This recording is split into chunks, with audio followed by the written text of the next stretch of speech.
It's a lovely day. This is Nimrod Radio What News.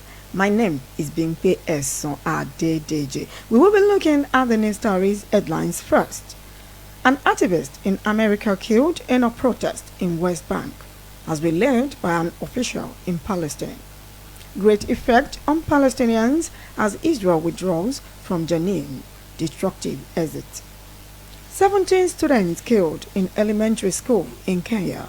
70 are still missing, according to the officials. Trucks yet to be loaded at depots as Dangote joins others in pricing in Nigeria. We'll return shortly with the full news stories. An activist in America killed in a protest in West Bank has been led by an official in Palestine. By the report gathered, a Palestinian official relayed that an activist in America was killed by a gunshot in a protest which took place in the Israeli residence beside Nablus. Demonstration was staged against the settlement of Israel, which is close to the village of the Palestine in Beta, as a resident gave out the information. According to report, those at the scene and the officials of Palestine mentioned Israeli military has been responsible to the halt. The news agency inquired Israel's comment on this. One of those that participated in the protest and reported with the name Dr. Isham Dwedkart, who also reside in Beta, said Israel waited till after their prayer time to open tear gas and start to turn grenades in the direction of the protesters. According to Isham, when people took to their heels, the military official engaged bullets, and one of it coming from behind landed on the head of the American activist before it hit the ground. The hospital in Nablus at Rafidia confirmed her death, as the news agency in Palestine reported. As reported, Nablus governor Gashan Douglas reacted to the incident by declaring the woman was a citizen of America and that the bullet could not separate her from the Palestinians, despite a separate nationality. According to report, IDF released a statement. It opened fire in the direction of one that was instigating violence and threat against its force. Meanwhile, Israel Defense Force said its investigation has kicked off to know whether a foreign citizen was killed or not by a gunshot in that vicinity. As reports stated, the American citizen killed has the name Eggy. She was a volunteer in an organization at the scene of the protest, according to Vivian Chen, who also volunteered like Eggy. Great effect on Palestinians as Israel withdraws from Jenin. Destructive exit.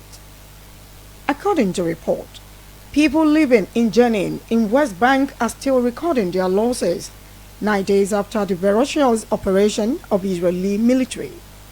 The one seen as the most dreadful of all since October 7. As gathered in the report, those who witnessed the incident said infrastructures were destroyed, the supply of water and electricity were disrupted, and there is food scarcity. As many were not bold to go out for the tension that has covered the whole land of West Bank. As UN stated, this experience has been like no other one since November. As report stated, Israeli military vacated Jenin on Friday, as the residents relayed. The statement from a security officer from Israel depicts Israel is just on exit for a while. He said their operation in Jenin will still continue. As stated in the report, the attraction put on the wall in Gaza has allowed Israel to practice its war tactics in the West Bank area. As gathered in report, the security forces of Israel on August 28 planned what they termed counter-terrorism operation, with which they have been able to penetrate Jenin, Tulkarem and Tobas. Their operation has been renamed Operation Summer Camps. As the report stated, the head of the Defense Force of Israel, Lieutenant General Ezi Alevi, at his visit to Jenin on Friday relayed, IDF is set to disallow terrorism in Judea and Samaria. A 32-year-old Lina Amori A resident gave the account of her escape with her husband from Janin, and what they met after their return was a ruined street, having soldiers at all points. She further narrated her relative was shot during the crisis and he was left to bleed to death while being denied of an access to ambulance. Just as she believed IDF as earlier mentioned, militants will not be granted access to ambulance when attacked. 17 students killed in elementary school in Kenya.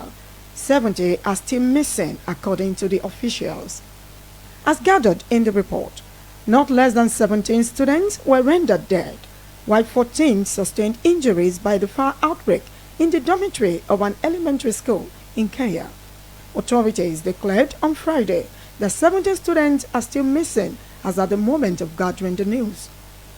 According to report, it all started as an inferno on late Thursday night at Hillside and Darashal Academy in Kiani, in the country's Njeri County, Resila Oyango.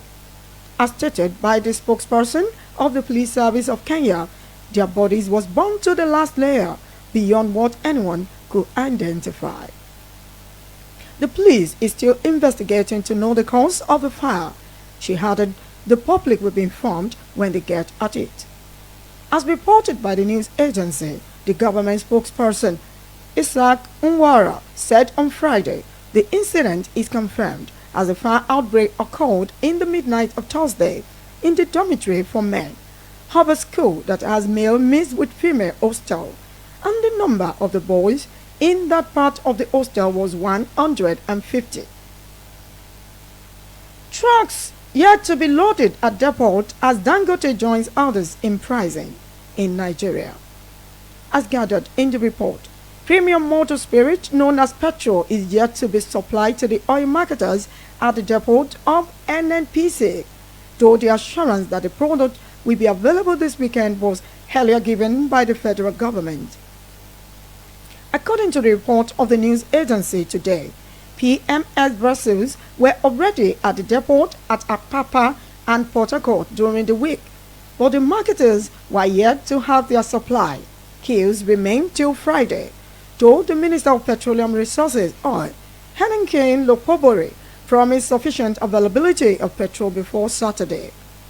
As gathered in the report, Mustafa Zama, the National Operations Controller of the Independent Petroleum Marketers Association of Nigeria, released a statement on Friday. Trucks at the depot were yet to be loaded, and queues could still be on till Monday.